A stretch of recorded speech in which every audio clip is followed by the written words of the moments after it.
Just to summarize it, the cashier looked at my cart, and then she looked at what I was throwing up on the belt and checkout, and she's like, "Are all those pennies?" And I said, "Yes." And she's like, "I'm not selling them to you today." And at that point, I was like, "Ooh, this has not happened to me in years. And am I going to lose my entire haul that I found?" That's a possibility, but I'm just going to remain cool and see what happens. And just to show you, I had like 15 items, mostly plates and napkins. And when I walked in the store around noon, so they had from 8 a.m. to noon, this was still there at 50% off tagged. She knew it was on a penny list, but she never grabbed it. Probably busy with other things. Probably the only employee in the store most of the morning. But when that Tuesday rolls around, if you can find items until they reset, if they are a penny, they have to sell it to you for a penny. And it's not written on their website, but it's just a rule that a lot of us know, and that is the cornerstone of penny shopping. But with this cashier, it was a hard and fast no. And she's like, "Oh, I can't sell those to you. My store is going to get written up." Just the line of excuses just kept building and building. And I think because I never really went into that store alone, she probably thought I was new to penny shopping and didn't recognize me. So she was just going to throw something at me, a curveball, and then see how I would take it. Now, my backstory is I've been penny shopping since 2017. I have a very good friend who is a very skilled penny shopper, and she's been doing it a lot longer.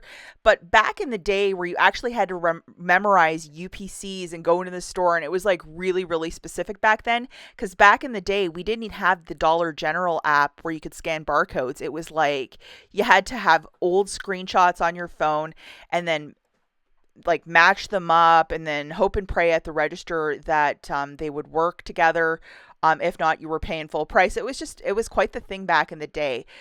These are older hauls, but I've been doing this a really long time with a lot of success, because when you have an idea how penny shopping works, you can really do really well when there's a really good list.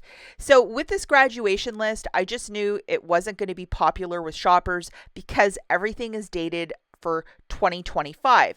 And unless you have a December graduation, why would you want any of this stuff?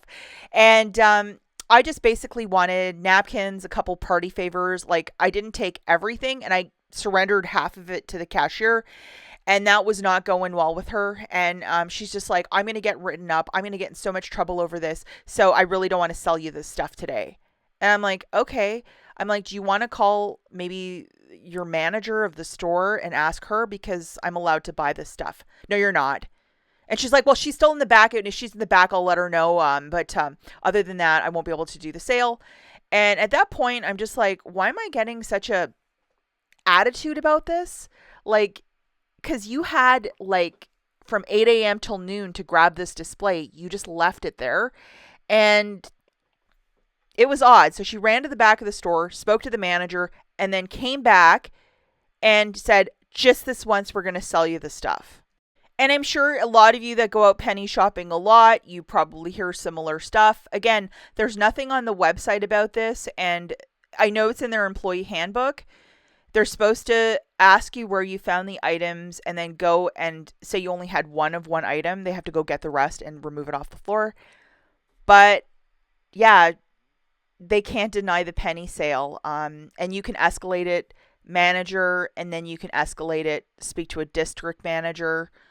Um, she rang up my stuff, and that was it. And I was able to get everything, but it was just one of these ordeals. This had not happened in years. Really, guys, what I can recommend, and I know that this is sometimes really hard when you have somebody in front of you just making up rules.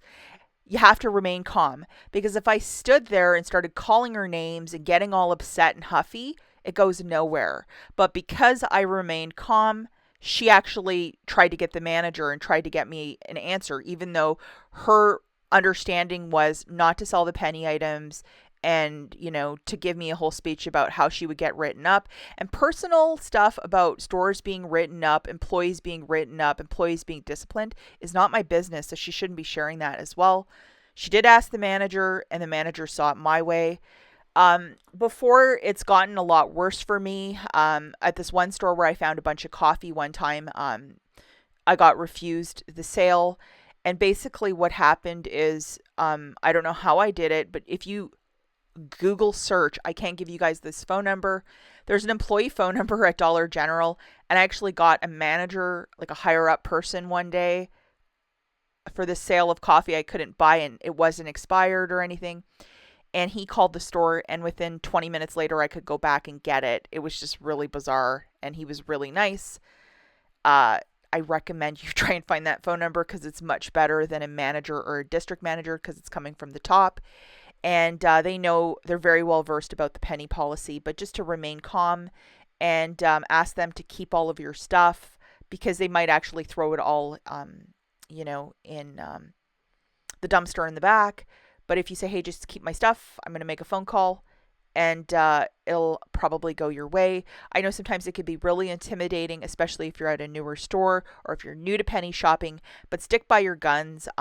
There is nothing for them to say that they can't sell you these items, but a lot of employees think that they can't sell you the penny items. Why they have that attitude, I don't know, but if you remain calm and pleasant, things probably will go your way. That's it for this video, guys. We'll catch you in the next one. Bye.